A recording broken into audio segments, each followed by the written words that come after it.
Қазір азаматтар ауруханаға барып тексерістен тегін өтемдесе, онда 1 ай немесе 3 ай күту керек. Ал егер сол адамдар сол тексерістен ақылы түрде өтемдесе, онда дәл сол уақытта әлде 3 минуттен өтуіне болады.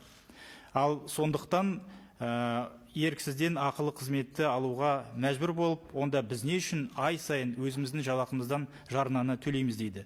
Бұл негізінен жасанды проблема. Өйткені енгізілген қаржыландыру жүйесіне де байланысты болып тұр. Мысалы, емханалар қазір іс жүзінде ай сайын квот арқылы қаражат алады. Мысалы, 1 айға КТ жасауға 10 квота, МРТ жасауға 5 квота беріледі. Ал егер КТ-ға сұраныс одан көп болса, онда пациентті дәрігер келесі айларға жазуға мәжбүр. Осыны ескере отырып, ай сайынғы қаржыландырудан бас тарту керек. Көрсетілген қызметтер фактісі бойынша төленуі тиіс. Пациенттерге медициналық ұйымды таңдау еркін беріп, түсініспеушілікті болдырмау үшін тегін медициналық көмектің кепілдендірілген көлемі мен медсақтандыру пакеттерін нақтылауды ұсынамын.